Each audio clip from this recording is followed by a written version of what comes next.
Hey Brainiacs, this is a brand new thing that I'm trying today for the first time. I hope to make this something that comes up on the show as well. We're actually planning our second one already, but today is actually a live play RPG one-shot campaign. If you're not real familiar with role-playing games, you've probably heard of like Dungeons and Dragons or some of those kinds of games where you roll a dice in a sort of collaborative storytelling exercise / game. And a one-shot is when you do one that is basically simple, scaled-down rules, generally speaking, that people can learn and play. And this one in particular, I wrote it to be done within an hour, that you can sit down and do it. One of the reasons that I'm doing that on here is that RPGs and tabletop games of all kinds are really blowing up. They're very, very popular. It's something I was introduced through social skill training that I do. I do a game-based and activity-based social skills group once a week. And I've been looking and experimenting with using these things for much, much more therapeutic work, as well as they're pretty dang fun. So I thought I would bring some of that to get people thinking about this and how it relates to mental health. There's actually a recent really interesting article about this connection. It's called Dungeons and Dragons Roll for Better Mental Health by Paul McClure. You can find that at newatlas.com. There's reading that too, if you want to read more about that. So it's something I'm going to talk about a little bit here and there, do some episodes about. And those of you who are Patreon members, I'm also putting together a kind of making of special that talked about how I approached creating this game. If you want to do something like this to create either for social skill trainings for young people or practice getting to know other people, bonding, community building, and all those kinds of mental health benefits. It's something that many people find as a creative outlet as well. So I was lucky enough to have some of the people you're going to hear are former or future also guests from the Broken Brain, and they're just people who I have met, friends of mine through the podcast sphere. And so, yeah, we'll take it away now and hope you enjoy this special, different type of episode as we play a little game about escaping from a barbecue gone wrong. This is the game HE Double. Record that too. I love how Zoom moves the record button with every update so that I can never find it when it updates. Oh, for real. Recording in progress. All right. That officially proves that everybody knows they're being recorded. So no backsies. No takesies, backsies, everybody. Since we are playing a game is why I thought I'd start with no takesies, backsies. Welcome everybody who is out there listening to this very special episode of The Broken Brain. I'm trying something new that we have not done before on the show, which is the use of RPGs, which is role-playing games. Something that I've been doing in my therapy practice for social. Every weekly, I do a social skills group where we use a lot of RPGs and an ongoing D&D campaign, and just kind of engaging with more of that. Just as an aside, everybody who's listening, if you want to go to my website, dwighthurst.com/RPG, I've tried to make a little page there where you can download a lot of free, either short or simple kind of RPG kind of things if you want to, that are around the web that seem useful. And I've uploaded a couple of the ones that I have written as well. You can find a bunch of Santas, our Christmas-themed RPG that I put together with that group that I was in, and also Leprechaun or Leprechant, the St. Patrick's Day, that one that I uploaded with apologies to anyone who's Irish, as an American making an RPG focused on leprechauns for St. Patrick's Day. So anyway, but I do what we can here in America to not be offensive. Not always very well, I guess. So I guess we don't always do. We don't always do very well. That's a shocker. Most of the world out there, international listeners are surprised to hear that about Americans. But hey, that's what you tune in for, is these little factoids. So I'm going to try to share some more of these episodes going into it. And not coincidentally, this game that we're going to play today is another sort of one-shot RPG that I have created. It partially uses what's called the Rysys system, which is another one that's free or cheap to find different places. It's a little bit adapted from that. And for those of you who are in the Patreon, there's going to be a little bit of a making of that. We'll talk about how this was made. But this game, which is called HE Double, is going to be available on the site as well, partially from the feedback we get from this experience of playing it and seeing how it goes. I'll get it written up and share that hopefully soon around when this episode is released. You can find that as well. And if not, just check the website. Every day, click on every page. It helps with SEO. So really, thanks for that, guys. All right. Well, I am super grateful to be joined by some friends of mine that I have met out there in podcast land, and even one IRL friend that I've met. We knew each other a long time ago. Oh, we go way back. So I'm going to introduce everybody a little bit. First, I've got the voice you just heard was Jamie Downs, who is here for shits and giggles, according to your intro. Yes, and I also am a dungeon master for a 3.5 D&D campaign. Yes. So be interesting to be on the other side of the dice for the day. A DM extraordinaire here you can give me a grade at the end of how you feel like it went. So, and we've known each other since childhood. Wow. That's a long time. For some of us, it's a longer time than others, childhood. Oh God, isn't that the truth? Also joined by the wonderful Leslie Mansell, lifelong unapologetic geek and weirdo. Can be found on Twitter, Insta, and TikTok as @geekily_me. Thanks for being here, Leslie. I am so glad to be here. I'm familiar with some of your work through the Paprika podcast you've been on, talking a lot of things with Daryl, who's been on the show too, your husband Daryl. Yes. I was part of the Choose Our Own Adventure podcast, and did some of the drafts that were a lot of fun. Won the first Star Wars draft. I'm very proud of myself for that. I also have a piece of your art hanging on my wall in my office as well from your Etsy shop. So, and then we are also joined by London Smith, or drlondonsmith.com. Ding. If you know, you know. That's the sound that you make on your show.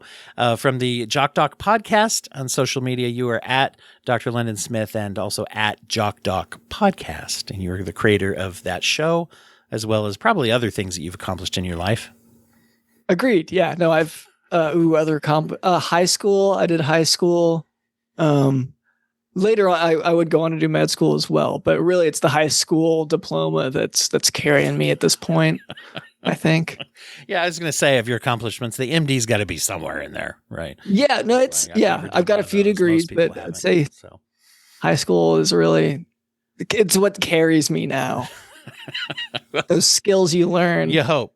I'm glad that you've at least got that to fall back on. Mm-hmm. Well, we are going to dive on in a moment. Everyone will be able to meet the characters that these individuals are wonderfully able to play in this game. Let me give a quick update for anyone listening. The way that this game is going to work is this is what we call a simple one-shot game that is organized around simple rules. Everybody's going to use 6-sided dice to determine success in actions. If there's any actions we determine that are uncertain in their outcome, the GM or game manager, which is me, will determine that needs to be rolled. So you can use a different number of dice to get a higher number. And when you roll for an action, the higher number will win. I will be rolling against the players to see if they are successful in their actions. Each of the players has picked 3 personality attributes, which will gain special powers. And by special powers, we just mean they can roll more dice. So everyone in this game picks 3 attributes before the game. For me, it was interesting to hear what they were before, so I could kind of throw some things that might be a little bit tailored to your personalities. So everyone listening, you'll understand what those are in a minute when they introduce themselves. But essentially, one attribute will give you the ability to roll 4 dice when you do an action that is tied to skills that come from that attribute. The other 2 will give you the ability to roll 3. Some of the challenges and characters that you will encounter in the adventure will be rolling usually 2, 3, or 4 dice at least as well, which will make it more challenging for some than for others. So that is a good intro, I hope, for everyone to understand a little bit how that works. So it's based off, like I said, the RISIS system, and is even a little less complicated than that system as well, which is already not that complicated. Does that sound good? Does everybody understand that? Does it work okay? We'll get into it, the play, but yeah, I figure we'll find out. Yeah. All right. That's what I figure as well. So, all right. So we are going ahead in. Let me grab my adventure notes here. So it is late in the summer. Each of you individually is driving your car, riding your bike, however it is, riding a scooter, jogging, however it is that you choose to relay yourself to a typical suburban neighborhood. It is a typical late summer afternoon. It's a little unusually hot. Although I say that, I realize out there in the world right now, it's unusually hot everywhere it seems. But especially for so late in the summer, it's a little extra warm. It seems, especially as you get closer to your destination, it seems a little more warm. You pass a bunch of typical suburban houses on this typical street. People are typically mowing their lawns and putting out their typical trash cans, big, huge green or blue trash cans for recycling and garbage. You park your typical vehicle. You get out in a typical way. It crosses your mind that you don't usually use the word typical quite this often, but there's just something so almost oppressively, aggressively normal about this neighborhood, as if it was designed to put you at ease, so much so that the dullness of this neighborhood is honed to a fine point. You pull up at your destination, which is the house of your friend Max Demonlin, who has invited you to a late summer barbecue. As you pull up, you see two other typical people that have also arrived. You all see each other. This is the first time you've met. As you walk up, you kind of bump into each other, and you notice that each one of you is holding an identical invitation in your hands that says, "I sure hope that you make it to my barbecue. XOXOXO Max." And the word hope is large embossed gold letters standing up on the invitation. Since you all know that you're going to the same place, this is a chance for everybody to introduce yourselves to each other. So why don't we go ahead and let's just tell each other player your name and your 3 attributes. Do you want to go first, London? Yeah, and sorry, am I doing a character name or am I doing my whichever Character. name? Yeah. Okay, yeah. So I'm Farius. Hey, nice to meet you. I see you've all got these envelopes. One thing I'm wondering about these cards is how much it costs. Because to get the raised letters and everything, like, I don't know, like I couldn't afford this for my parties. But I really like to befriend pet rocks. And I'm a contortionist. I don't know if you saw me pulling up, but that was me just lumbering my way over with my legs weird. And I also am really good at staring at the sun. I'm a sun starer at her. So I hope these qualities will help me in today's going in. And hello.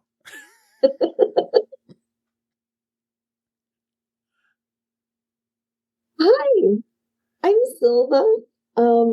I know, right? These envelopes are they're not the envelopes. The invitations are so fancy. Really like them. But I'm a lumberjack. I got my nice little axe here. That's why I carry that around. I'm just so excited to be here. I also just, really love books. I'm a bibliophile, and I didn't drive because I'm a hiker. I love hiking. So I just walked my way here. It's so nice to meet you. And I am Lily, and I am a librarian. I do some art on the side, so this looks like something from a nice Etsy shop, frankly, these envelopes. I also do a little bit of breakdancing on the side, and I moonwalked most of the way here. As you get to know everyone, you realize that everyone is not quite so typical, that they're a great individual, and that everyone seems to have some diverse talents and abilities. However, just as soon as you start to think that, boy, it feels almost wrong to think of something being special or individualized, or to try to get that kind of hope. As you're still coping with why that is, all of a sudden, you look over and you see your host, Max Demonlin, coming out of his backyard, opening a typical vinyl fence gate and saying, "Hey, come on in." As you're walking up, each of you take just a moment to think to yourselves, how did you meet Max? You find that all of a sudden that question becomes very, very fuzzy. Does anyone have any thoughts about where you met Max? And keep in mind, you can't quite remember exactly. I thought I've seen him at the library. I thought I saw him out at the park when I was hiking. Ugh, this guy. I gotta assume he saw me at the grocery store. Like, I don't know. But no, great. Like, it's once again, you always want to meet your fans and whatever. Sure. We'll see what his thing is. As you're starting to wonder about that, Max says, "Come on in," beckons you into the yard. Right before you step in the yard, you notice he has a sort of a box on a little table set off just right outside the fence, and he's like, "Oh, here, I'll take that." And he gathers your invitations from you, and and turns and says, "I'll just abandon those in here real quick." Drops them into the box as you walk by. And you are now in the yard. As you come in the yard, he walks by you, closes up the gate, and you notice that the white vinyl fence has this weird reddish hue. You notice up in the sky when it was a bright sunny day before, and now it seems like there's these kind of dark clouds over it. You can't really see the sunlight. You look around and, boy, the heat is increased, and you notice the grass is all prickly and burned, and there's a whole bunch of people here that are just milling around. And why don't, by the way, each of you roll 1d6 and just yell out what number you get. 5. 1. 2. Okay. So we are going to go with that. The reason we just rolled that, so everybody knows, is for the order when we take our turns. So it's going to go Jamie, London, Leslie when you have a turn, what to do. So as you look around, all of a sudden you have this moment of clarity where you're like, something is very wrong. I don't think I'm in a good place. Your memory starts to clarify a little bit, and you remember that you don't really know Max that well. You saw him one time, and all of a sudden you just felt compelled to come to this barbecue. Once you had released the invitation, you feel like the loss of that invitation, in fact, even the loss of the hope that it indicated, and you wonder, can I ever even get out of this yard? Max looks at you and he says, "Hey, I could tell you're starting to realize, just like everybody does when you come in, no hard feelings. I know you don't really deserve to be here, but I'm sort of an agent of eternal punishment that's trying to get a certain number of souls to be trapped forever to let me off the hook. You get it, right? Just the way it is. Like I say, it's nothing personal. But hey, while you're here, mill about, have some food, have a good time." You stagger around, struggling once again against this typical boredom feeling. You notice that there are, once again, people milling about. They all just seem to be barely moving. They're barely conscious. In fact, some are sitting over in some typical Adirondack chairs over in the corner of the yard. They seem almost comatose, just glazed over. Even Max's dog is just kind of sitting there, barely poking at a bowl of water that it looks like it's evaporating very quickly in the heat. You notice the table full of food and 2 grills that are out. In fact, even the food looks very bland. You've got some grocery store pre-frozen patties with barely any salt on them sitting on the grill. You've got hamburger buns that are the kind that kind of stick together when you try to pull them apart. It just rips them to shreds. There's some veggie dogs on the grill, and not good veggie dogs. These are the bad veggie dogs that I don't even think they make anymore, because the ones they make now are much more. These have probably been sitting on a shelf for a while. There's easy listening jazz coming out of a tinny speaker. You also notice a little shed. There is cooking gear and kind of kitchen-esque kind of stuff in there, but most of it hasn't even been used, even though it's there. It makes it even more annoying. So as you are looking around at this party, and you notice everyone getting more and more satiated, more and more bored, you feel, there's this oppressive feeling of being there. Max encourages you again, eat some food. Come on, just eat some food and chill out. Just chill. All right. Lily, you go first. What do you want to do? I don't know, guys. I'll go to any party. That's why I'm here, even though didn't even know, didn't realize I didn't know Max that well, but who serves gruel at a frickin' barbecue? I'm gonna look around to see if there's anyone that's semi-conscious. That I'm gonna use my artist's eye to actually, maybe my librarian screening eye to see if anyone shows any sign of life besides us, and see if I can talk to them. Can I do that? Absolutely. And so everyone knows listening, the way that we use the attributes is if you can justify to the GM why this ability that you're going to try to use comes from one of your attributes, you get to use the dice assigned to that. Is this a 3 or a 4, your librarian skill? 4. Okay. And just so everyone knows, if you do something and you can't think of a way to tie it to an attribute, you only get to roll 1 dice against that. So, okay, you were rolling, you said 4? Yeah, I rolled a 10. Okay, you rolled a 10, and I rolled a 5 against you. So you succeeded on your roll.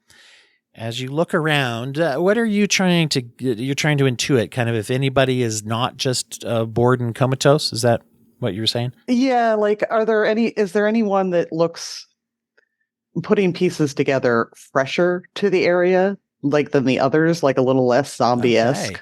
Okay. Yes. Great. You notice one young man over in the corner who seems a little bouncy and agitated. That seems like he's kind of moving around. And he looks over and says, "Hey, don't you work at the library?" I sure do. Wow. It's so weird. I just read the Great Gatsby on the way over here. It was on the recommended list as one of the best. I'm so sorry. Not mine. I know, it was really depressing, and I was so agitated by it, and so angry at some of the characters that I can't. But now I can't recall even their names. A bunch of rich jerks, and boy, I hate rich jerks. And I was so mad, but I don't feel mad anymore. But I feel like I should. I want to feel mad, but I can't feel mad anymore. Oh gosh, I think it was. I had that burger. Ugh, it really weighs me down. And here comes. It looks like the sky's gonna rain again. And you know what? Who cares? I mean, it just doesn't matter. So I just watch this guy zombify in front of me. He's starting to mellow more and more as you see him. Yep. All right. Awesome. London, you're next. What you gonna do? I should say Ferris, right? Yeah, Farius. Yeah. Farius. Like a nefarious person, but without the ne. Let's see. Really just all this talk about, I haven't had lunch yet, so I am going to go ahead and have one of the whatever bland looking foods. Let's go for a hot dog, but without the veggie, because I hear bad things about the veggies. Okay. So you grab a hot dog and you get a bun? Yes, I'll get a bun. And are there condiments to be had? No. Okay. Nothing. It's okay. I just prefer them that way. Okay. It's good. It's honestly, this is fine. You take a bite, and all of a sudden, and the first thought you have is, ew, this is not a very good hot dog. The very next thing that happens is you're like, but who cares? What is life anyway? That does sound like my thought process, yeah. You're gonna roll to try to resist a deep, boring, zombifying feeling that you're starting to have. Do you feel like any of your abilities would enhance the resistance of that? I'll admit now, I should have looked around for Pet Rock or the Sun, but I did not do any of those before this. So I think I'm going to be going in pretty powerless. So how many dice does that mean? 1 dice? 1 dice if there's nothing that, Okay, yeah, nothing to help me here. Okay, I got a 4. And I'm rolling 2 for this effect, and that actually is a 10. So no way you could beat that one. Yes, you go down. And what you're noticing now is I'm going to pick one at random. Your Pet Rock befriending skill for a while is going to be knocked down from. Is it a 3 or a 4? Let's say 3. That's a 3. Now it's going to be a 2 for a little while. Okay. Boy, howdy. Well, at least I got to eat. Sylvie. So as they entered, Silva noticed that he used that weird phrase. He abandoned the invitations, and And, with her love of books, she noticed that, with the hope that seemed to be referencing Dante's Inferno, abandon hope, all ye who enter here. And so she looks around with that knowledge to see if there's anything else that sort of references that she could, notice or use. Okay. Very good. This is your bibliophile skill? Yes. Okay. What is that, a 3 or 4? You can roll 3. 3. So go ahead and roll 3 dice.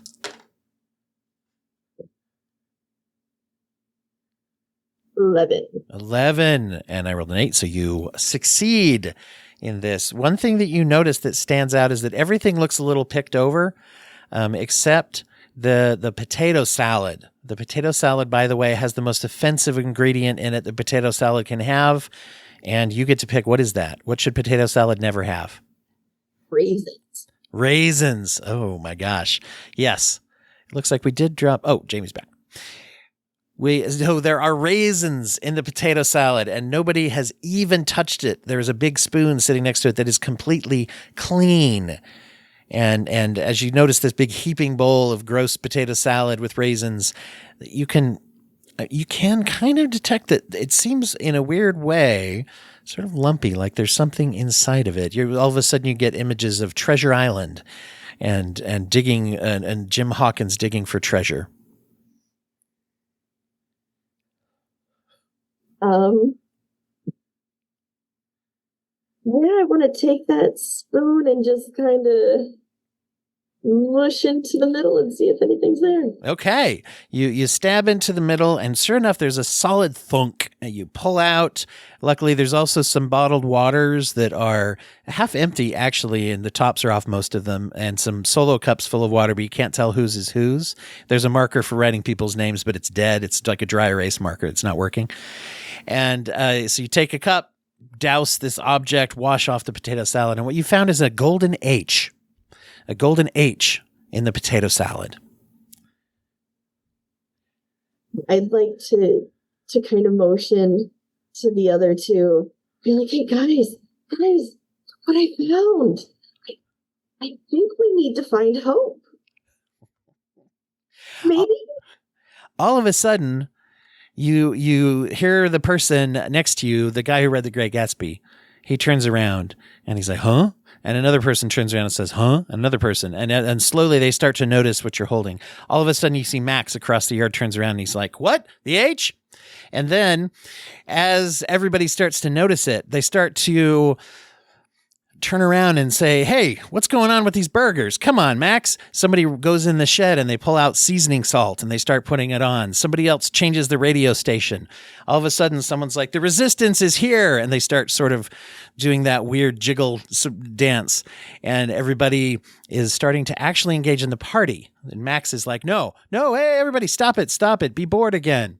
As this is all happening, you notice that in the shed, there is a doorway in the floor that slowly opens up and a staircase going down. Hey guys, what do you think that is? Yeah, I'm curious about the stairway. I'm going to go investigate and poke my head down there. Yes. As you get over there, you can see, basically you can see down the staircase, there's kind of a hallway going somewhere. As you do that, you do hear Max kind of right behind you saying, like, talking into a weird little cell phone saying, like, turn the rains on. And all of a sudden there's a downpour of rain, and you start to notice that as the rain hits everybody, they start to dull back down and zombify. And of course you're in the shed, so you're not getting hit by this water at this point. Well, guys, I think this party's beat. I'm going to make an Irish exit. Nice. Anybody coming with me? Yeah, no, I'll do it. I'll go. That was a while. I haven't finished this hot dog yet, but I'll bring it with me. Is it that good?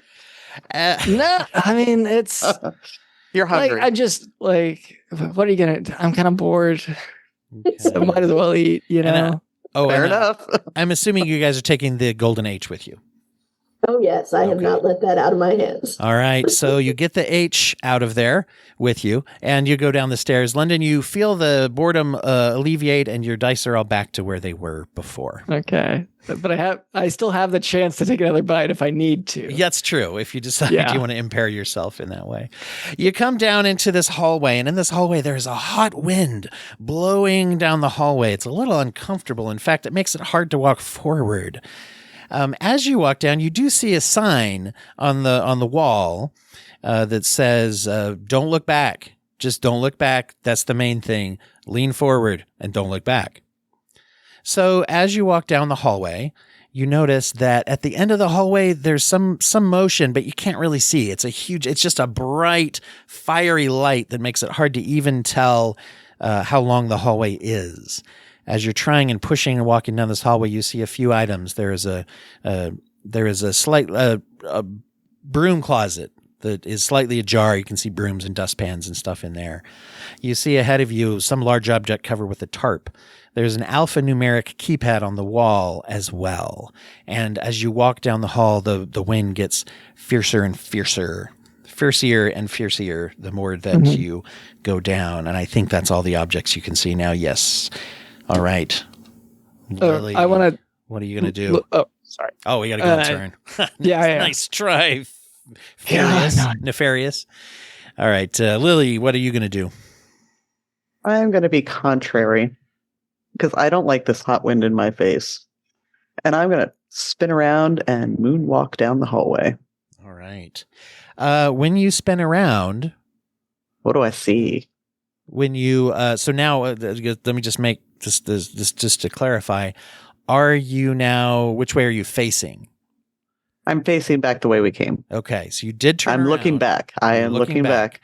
Immediately, you feel a strange sort of change. You feel a little bit, just a little bit off.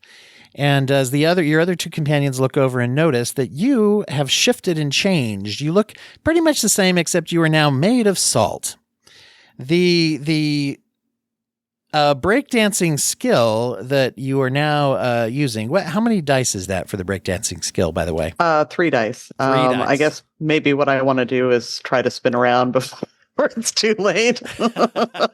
Now you are sentient. You are still sentient and conscious, but your breakdancing skill is now reduced 1 dice, so you can only roll 2, but you can still roll to see how far you get down the hall.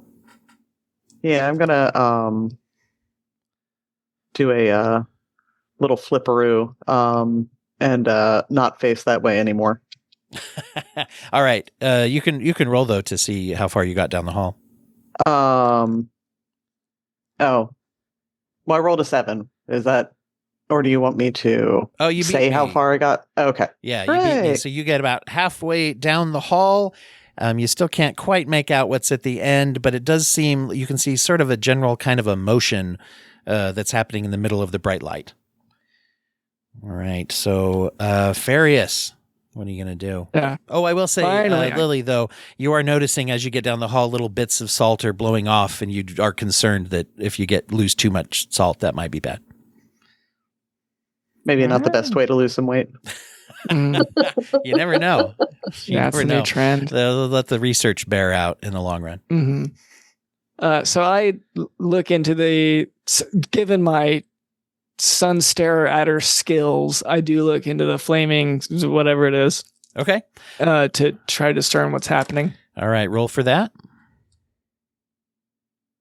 Okay, I got so I do 4 dice for a thing. Yes, if that's your primary attribute. Yeah, yeah. It has 4. 5, 6, 5, 2. What's that? Are there- Oh, okay. So you beat. Yeah, I only got 9. So you are able to see what is at the end of the hall is a giant fan. And that behind the giant fan, there is a bright sort of burning fire. But under that, there is an exit door, or a door at least. And there is a big switch, an on-off switch behind the fan. But it's behind the fan. And the fan takes up, it'd be very hard to get around the fan. Okay. All right. Sylvie, what are you going to do?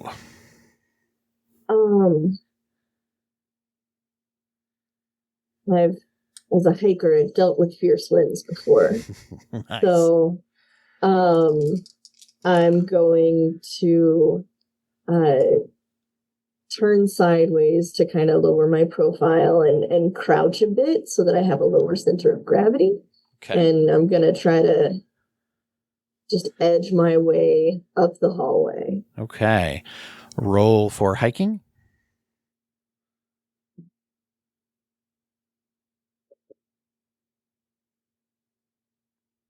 14. 14, you have succeeded against a 9, and you are able to get a little bit past the point. You are now past Lily, Salt Lily, and you are kind of you're about even with where there's that. Once again, there's a keypad on the wall. You've passed that a little bit, and the broom closet is now a bit behind you. And then there's an item, of course, under the tarp that you're about even with. So you're about 2/3 of the way down the hall. Let's see now. Well, Let's see. Everybody, go ahead. You're going to roll to resist. At least the two of you that are not Salt, you're going to roll to resist the temptation to look behind you. You hear a voice saying, "Look behind you. Come on. Come on. Look behind you. Come on. Come on. There might be interesting stuff back there. Don't you want to know? Come on. Look, you're past some of your compatriots. Don't you want to know they're there? Okay. Come on. Turn around." So go ahead. Can you think of any way that your skills would help you to not want to turn around? With the knowledge of all of the horror books that I've read, I know listening to that voice is a terrible idea. All right, roll at your bibliophile. Ooh, gosh, I got a really bad roll. You guys are probably okay. And then, London, do you have any skills or attributes that would help you to not turn around? I mean, honestly, I'm thinking like, could this be a pet rock for me to hang out with? So if anything, it's pushing me the other way. Okay, so you're looking ahead for rocks. Yeah. Okay. Just anywhere to find a rock. Yeah. To be Okay. my friend. Go ahead and roll your pet rock roll. I rolled a 10. Okay, so Oh, you were pet rock would successful. Sylvie was successful and did not look back. Okay. And I got 2, 4, and 2. Oh, so 8 total. See, that's helpful. Yeah. So you actually, I got a really bad roll. I got like a 5. So with the Yes. dice, so you see a little rock up there, and it looks almost. It's got this little pattern in the granite that looks like almost like eyes, and you can almost see one wink at you, and the shadow makes it look like it's winking. So that it distracts you enough that you don't turn around. Yeah. All Oh, for right. sure. Salt Lily, what are you going to do? I am I past well, first off, from last round. I didn't see anything except for the hallway. Basically, we came down like when I turned around, right? Yeah, it Or just did I looked see like the something? same. It Okay. just looked like the same thing. I'm gonna is the broom closet in front of or behind me? Yeah, it's you could get there if you want to. Okay. I want to go grab the broom that's in the broom closet. Okay, you can do that. You don't have to roll for that. What are you going to do with it? Okay. I am going to, once we get close to the fan, stick it in there to see if I can stop the fan. Oh, great idea. Okay. And let's see. Do you want to roll to try to get close enough to the fan? You've done Yeah. mostly What do you kind of want me to free roll? actions before. Well, it's up to you. Can you think of a way to help yourself walk better? I always walk with flair. All right.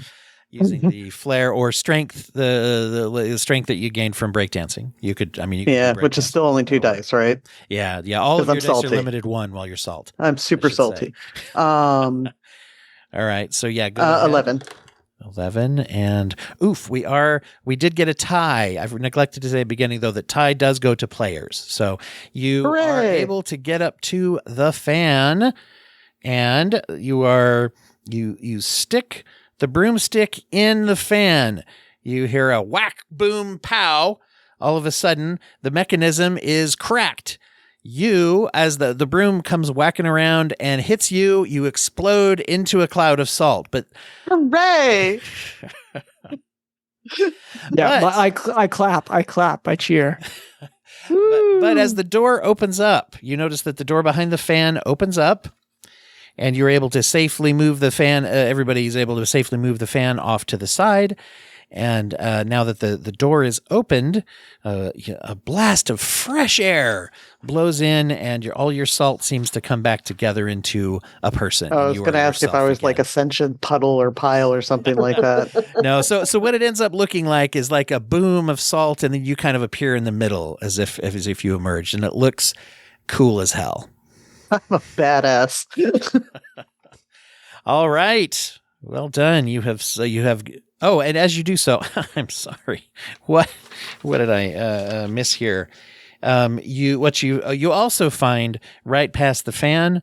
You find that when it broke, there is one of the little rings, one of the little socket rings that was screwed on there, seems a little brighter than the others. You happen to pick it up. It's a round piece, round sort of seal that is made of gold, actually, and it is an O, as it turns out. So, ho ho ho.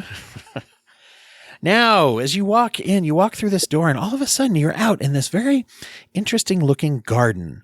You take a deep breath, and the first thing you smell is the beautiful, wonderful smell of honeysuckle that quickly turns into a skunky, gross smell. So it's just enough that each time you breathe, your brain is like, wants to breathe it, and then it turns nasty, which is just kind of mean, you feel like. It is a fancy garden. Inside the garden, there's garden furniture that's all kind of charred and burned and beat up. Everywhere you look, every plant is burning. There's fire on every plant. To the left, as you walk in, there is some shrubberies and a large bush that is on fire. Ahead of you, you see 5 trees.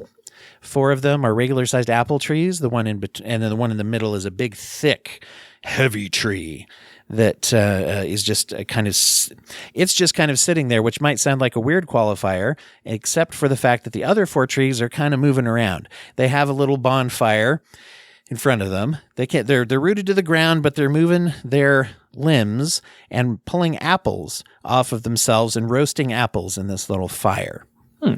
You also notice Max's dog from the party. Max, Demonland's dog, is sitting at a table with a mug that is also on fire. And he turns to you as you come in and goes, "This is fine." So, and that is what we can see. As you step in, you also notice there is another tree with a little cutout portion that is a little library with a little door, like those little mini libraries. As you come in, one of the trees turns and says, "Hey, who are these guys? All right, guys, let's give them the Wizard of Oz treatment." And they take these roasted apples and start chucking them at you. Okay, so everybody roll to dodge a flaming apple. Hold on. As I'm leaving, can I pick up that pet rock that I befriended? Yeah, sure. Okay, good. Yes, that's important. So everybody roll. I was going to ask if I should have checked under the tarp, but I assume we moved past that and it's fine. It's fine. It was another thing, but we don't have to. Yeah. That's part of this is, we have a flexibility kind of around it. So everybody roll to dodge. What skill are you using, by the way? Just tell me what attribute and then Contortionist. Okay. Go ahead and roll for that. Got an 8. Okay. And then, so let's see. That is let's everybody roll real quick. Sylvie, What are you using Sylvie and Lily, what are you using as your skill to dodge? I'm hop, drop, and lock again. Okay, nice. So I got a 10. Okay, and Sylvie, what did you get? Or what are you using? I feel like it doesn't really tie into anything I have. Let's see. And anyone can feel free to help if you can think of a justification for lumberjack, bibliophile, or hiker skill. And your co-players can help if they have an idea. Oh, you can try to chop the thing out of the air with your lumberjacking. Okay. Oh, there you go. True. I could. Okay, yes, I will try to chop it out of the air. Let's.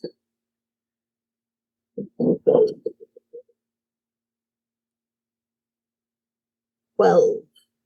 Okay. So everybody succeeded. I rolled an 8, which is a tie with Lennon's roll, but tie goes to player. And so everybody succeeds. Jamie, I'm sorry, Lily, you do a fancy pop and lock, and it weaves almost slow motion right in front of your face as you do so, but doesn't hit you. And Sylvie does a slow motion axe chop that looks so cool and separates right down the middle of the flaming apple as it goes. And Farius, you didn't mention. So when you contort, how do you move? Yeah, I just did the Matrix thing. I lean back really far and I doze for a second. I'm so good at it. And as you do so, do you make like a ring or anything with your arms? For this one, yes. Yes. Okay. So it goes I right in must. between. So you're not only dodging, Yeah. you're doing it in a cocky show off way, which is pretty Yeah. awesome. Okay. So now let's go through our turns. Lily, what are you going to do? I'm sorry, Lily. What's that? Yes, you're first. Oh, okay. This Well, is practice for I witness gotta go check- protection, by the way. So when you have a character name, you got to, Oh, right. No, totally. hello, Mr. totally. Thompson. Exactly. I'm gonna have to go check out the library. I assume there's a little bit of cover there as well. There is, yes. So you open it up and you see two books inside the library. One is Goodnight Moon, and the other is a Guide to Languages. And there's a bookmark in it that indicates a language called Ent, E-N-T. Well, I've already, have heard Goodnight Moon many, many, many, many times. So I'm going to look a little bit closer at the language book, and see if I can decipher any vocab or grammatical structure from this language here. Okay, roll for Point out. librarian. All right. Big money, no whammies. All right. Math. 14. Okay, yes, that beats a 12. So, all right. You, as you do so, you notice the Ent language, and actually you find that it's very close to some other languages that you've learned in your librarian skill. You're able to pronounce out loud the first phrase that it does, that is there. And as you do so, the big tree in the middle shakes, and all of a sudden it opens up these big eyes, and it stands up, and he says, "I'm from Lord of the Rings, if anyone didn't know what that reference was." And he stands up, stretches his arms. You notice that as he stretches his arms, they stretch over. They overhang the other four trees. He's way bigger than the other trees. All right. So let's see. So you have woken up an Ent. Farius, what are you going to do? I'm going to consult with my rock, my pet rock, see if he has any insight for the situation, because all the fire is pretty scary to me. Okay. I don't have a sort of prearranged how much that would be for that roll back. So I'm just going to go with kind of my standard, which is 2. Okay. Yeah. Yeah. To see how your communication goes. Go ahead and roll for Pet Rock. I got 13. Okay. I got a 9. So you were successful. What are you asking the Pet Rock? What do you think we should do here? Pet Rock. All right.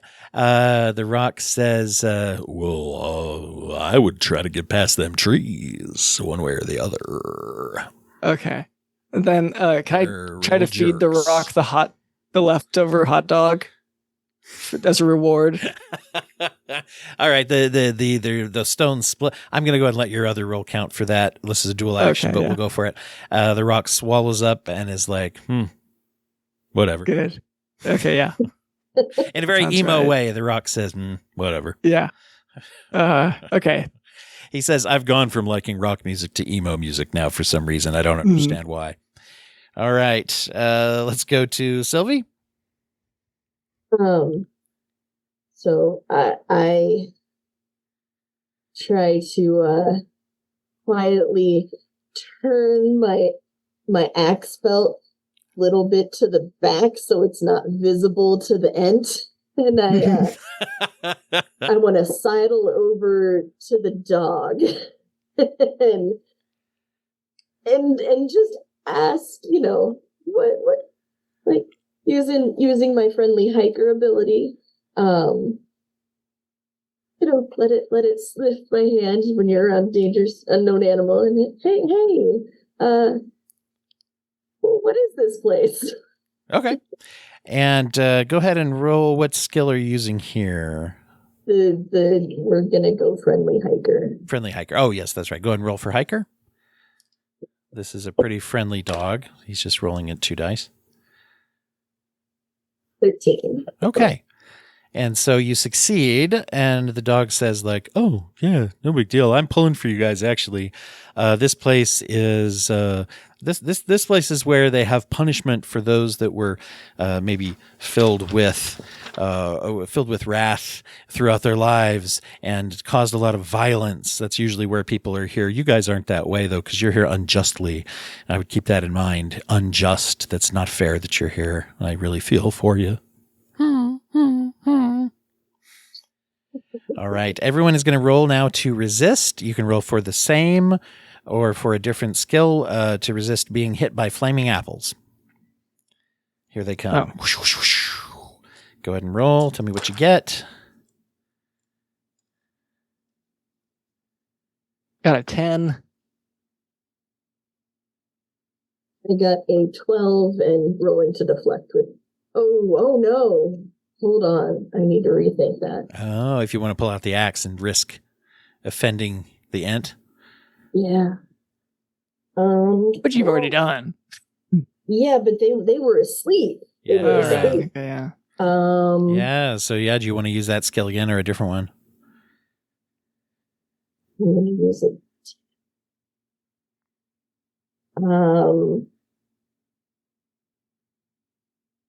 I'm gonna stick with the lumberjack point, but my skill of dodging falling limbs when Okay. people are topping trees. Sounds good. So that roll And that still was- stands because it was Yeah, that was lumberjack. a 12. Okay. And let's see. Lily, what's your roll? You can. I assume you're doing breakdancing again, unless you do. I am, and I still only have 2 dice, right? Let's see. No, you that reset from when you were salt. Oh, thank God. Okay. 12. Okay, everybody succeeds again. You were looking to get more than 9. So let's see. Everyone succeeds, and you dodge that. So now we're back to the order of turn. Lily, what are you going to do?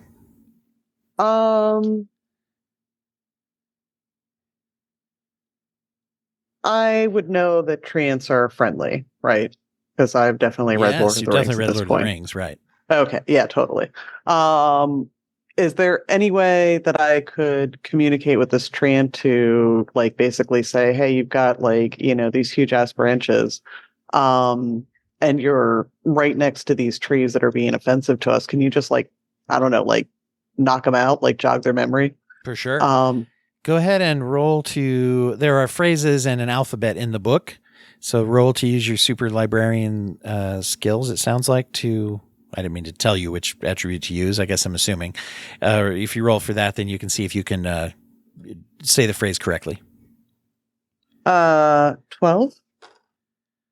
And you succeeded. Hooray! And so the ent is like, no problem, and smashes the apple trees just to bits right there, maybe even more aggressively than you were asking. As he smashes these trees down, the dog goes like, thumbs up. This is fine. You guys are awesome. Hey, look, I got something for you. He's wearing a little bowler hat, if I remember the GIF correctly, and he pulls that off and pulls out a golden pea out of the hat and says, here you go. And he's holding as that he on does us. that, the ent says, that's not so special. He gives me golden pea every day. Now, you notice there is a little path right past the ent. As you thank your new friend and walk down the path, you turn around, all of a sudden it gets very, very cold. The wind is blowing. There's ice and snow and stuff kind of slightly in the air, not exactly a big storm.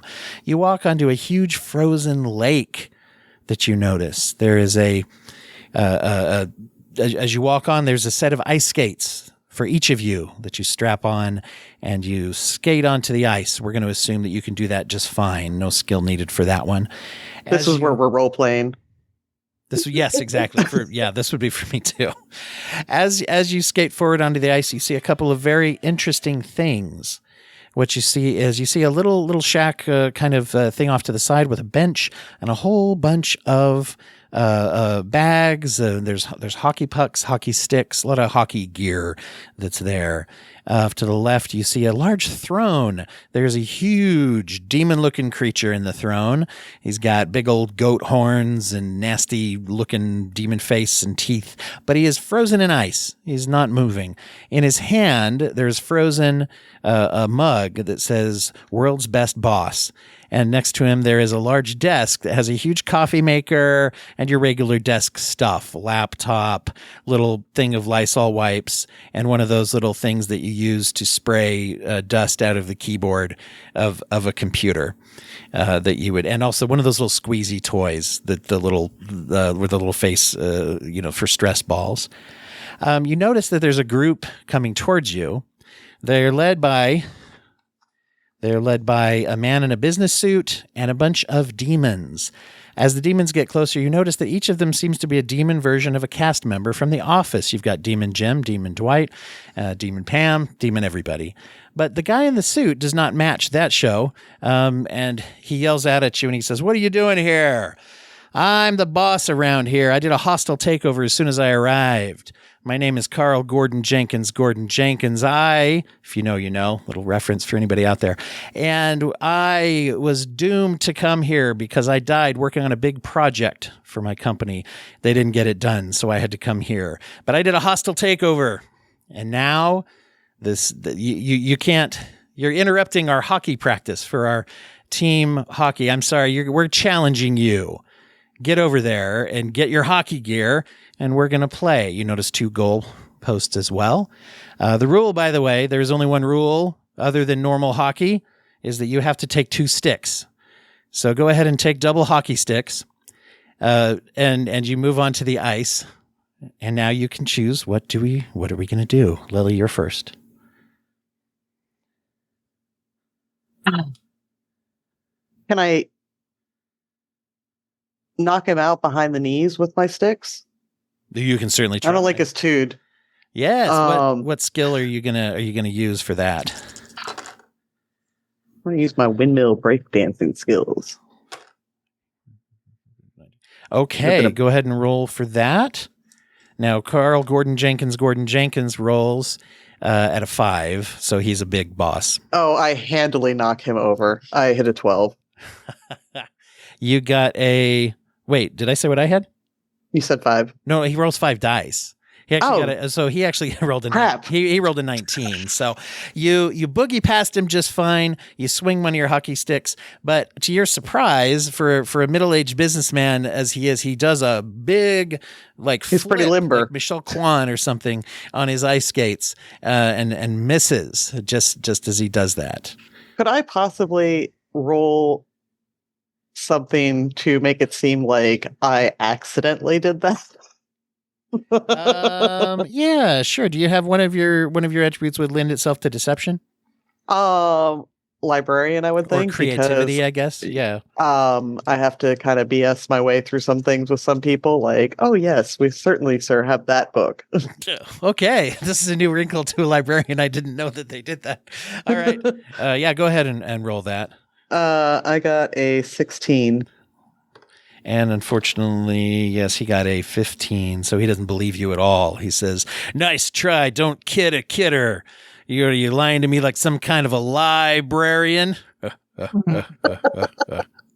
And as he does that, Demon Jim turns and looks off to the side like half shrugging as if he's looking at a camera or something. All right. Let's see. Farius, you're up. Yeah. So I take the pet rock and I try to usher him on to say like, okay, you play offense.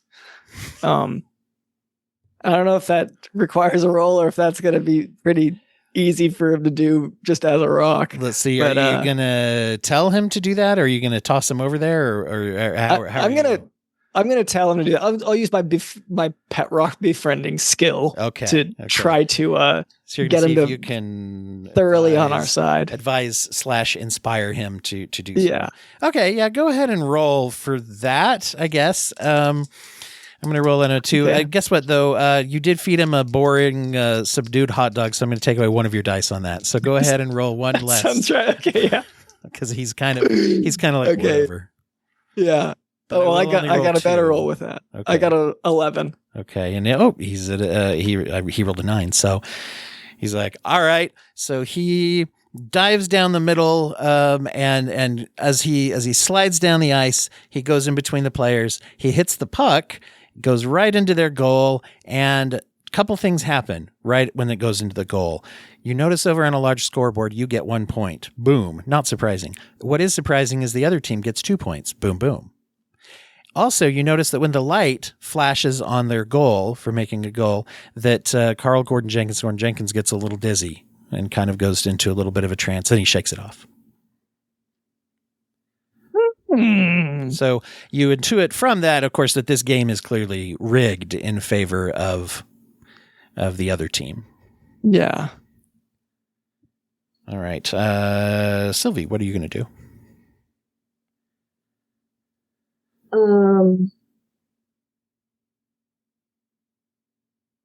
Oh, let me say one other thing, by the way. Sorry. As the light went off, the other thing that it did is it illuminated under the ice, underneath that goal. Underneath the ice, you notice that there are shadowy figures like people that are frozen in the ice. But one thing you also notice is a large door with letters on the top that say XIT.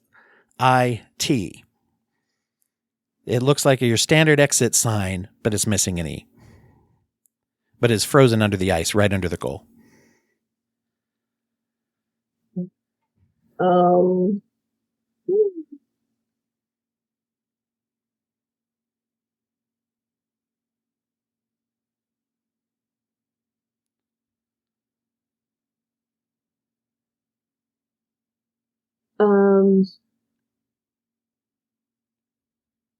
So is the puck back in play, or? Yeah, the puck. Yeah, there you go. In a flash of fire, it appears in the middle of the thing again. But you also notice for the tip off, the other team doesn't wait; they just start going after it. Okay. I'm going to try to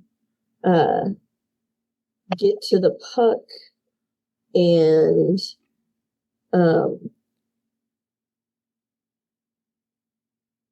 I'm gonna try to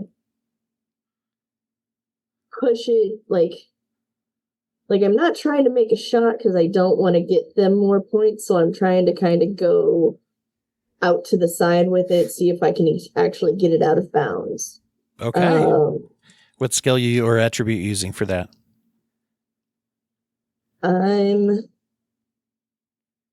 gonna use my lumberjack skill to kind of. Oh, you're probably pretty good at swinging. There you go. Swing at it Yep. like it. Go for it.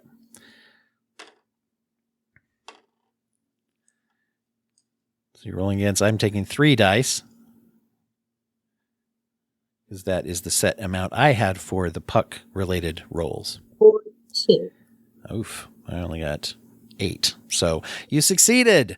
The puck goes flying, and as a matter of fact, it goes flying. It's so far out of bounds that it ricochets off the desk and hits the boss in the face, the frozen boss in the throne, cracking the ice around his face, freeing up the face and head area. The boss goes like, "Oh my word! Jenkins, Gordon Jenkins, what are you doing? You froze me in this chair to take over you." Yeah. He turns to you guys and says, "Y'all should help me get out of this. Why don't you help me? Come on. You guys can help me. We'll be friends, right? Yeah, come on. Yeah, I'm a friendly guy. You can tell. Look at me." All right. And then we go back around to Lily. What's the I'm not still salt, am I? Or I'm just No, reformed salt? you're human again. Okay. I'm just salty. So what do the penalty boxes look like at this hockey rink? Good question. Let's see. The penalty box looks like a normal penalty box, but it has a raging bonfire inside of it. All right. I don't want to go into the penalty box. Where's the puck now?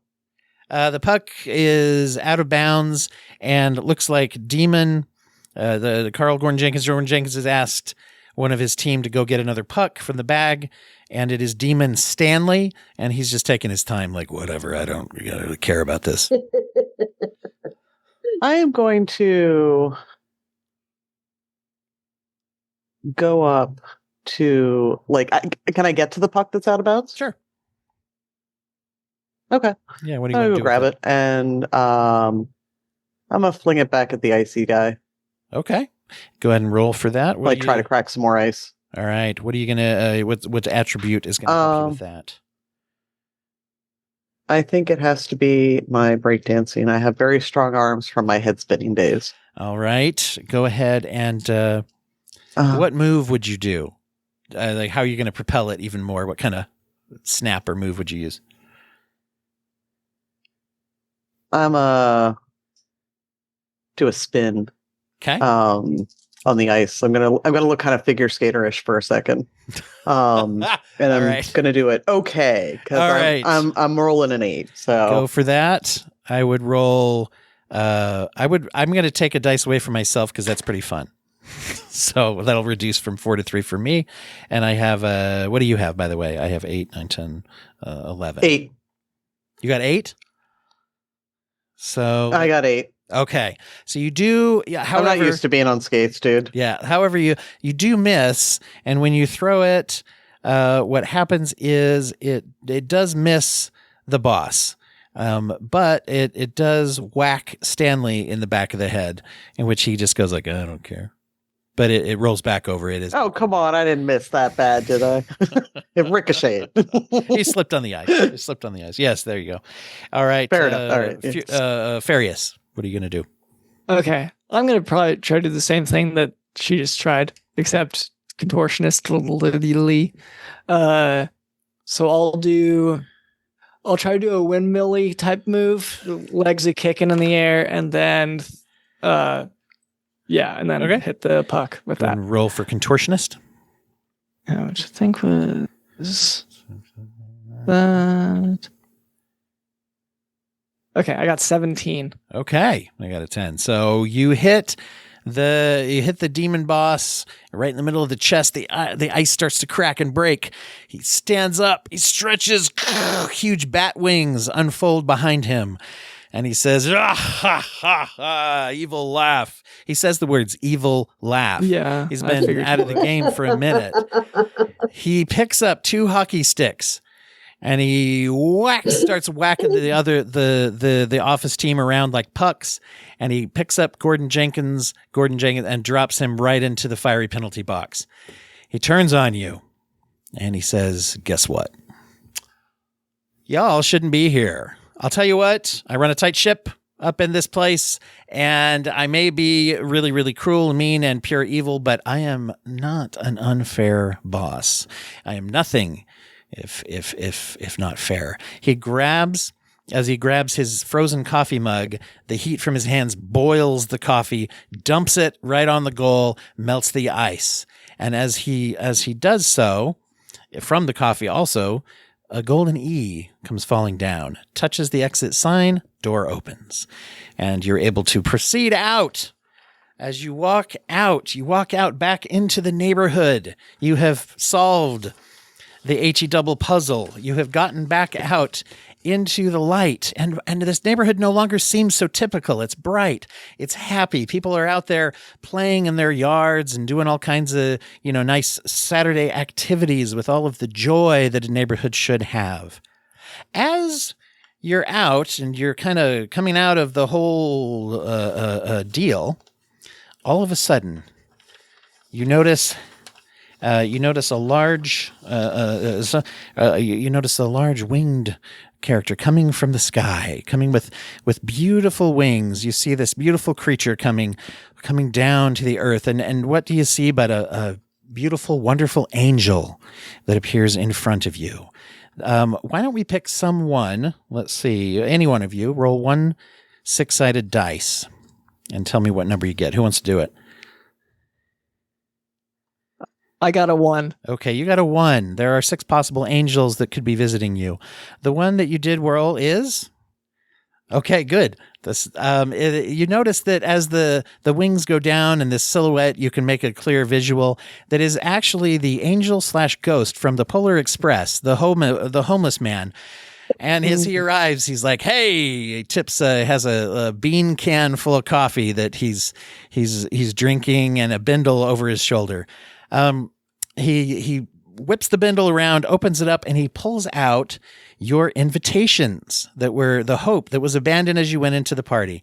He also pulls out a hole puncher, and he punches on the word hope to change each of the words to give you a personalized message as he gives you back your invitations. So he's changing the word hope. Why don't each of you roll one dice and tell me what number you get?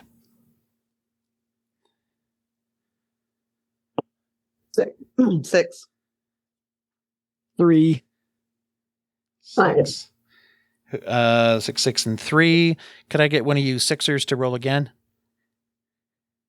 No, I think it was 6, 3, and 5. Oh, 6, 3, and 5. Perfect. Okay, who got I the rolled another 6. 6, 3, and 5? Okay, good. Do you want me to roll again? No. Did you get the 6? I got the 6. Okay, we'll go in order. Okay, so he punches out holes in your ticket. I'm sorry, ticket, invitation. Where did I get that from? Okay, so he punches out holes, and you get the P and the E are left. And he says, your future, you will excel greatly as a physical education teacher, should you so choose. That is a brilliant, bright future that you will have. You'll be the world's most successful, wealthy PE teacher, whether you choose to work in education or as a fitness coach on Instagram. Then he turns to, let's see, who got the 5? Silva. Okay. Silva, he punches your ticket, and what you notice is that the E and the O are the only letters remaining, but they've switched around so that it's EO, as in EO. And he says, you will find I'll tell you what, Captain EO, overdue for a remake. And let's be honest, problematic, am I right? So we need to revisit that. You're going to write, direct, and star in the new Captain EO, and it will be the most successful. You're going to EGOT with this thing. Somehow it will go across all mediums, and you're going to EGOT with this. So that's your reward. And let's see, that leaves us with Farius. You got a 3? Yes. Okay, he punches, and the 3 letters remaining on yours rearranged are P, O, and E, as in Poe. And he says, your reward is you are going to become the world's greatest Edgar Allan Poe imitator, and you will travel around this great land teaching people all about Edgar Allan Poe, creeping them out every Halloween, and also giving them like mysteriously dry and boring and strange poetry that seems like a word salad.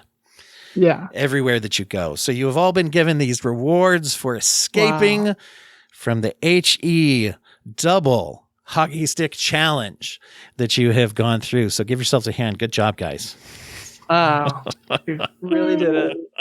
Yay. That was fun. That was a lot of fun.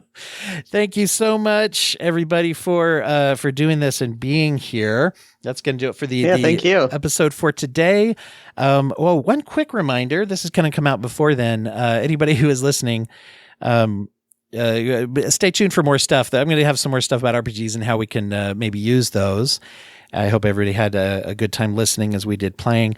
Also, August the 29th, which is the last Thursday in August, is going to be the Broken Brains 3rd annual live stream for overdose awareness. You can go to dwighthurst.com/live to learn more about that.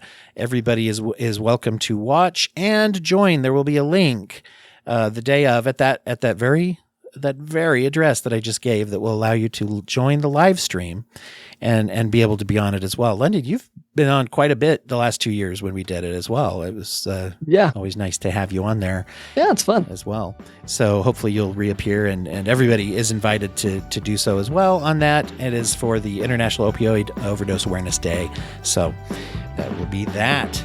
All right. Thanks, everybody.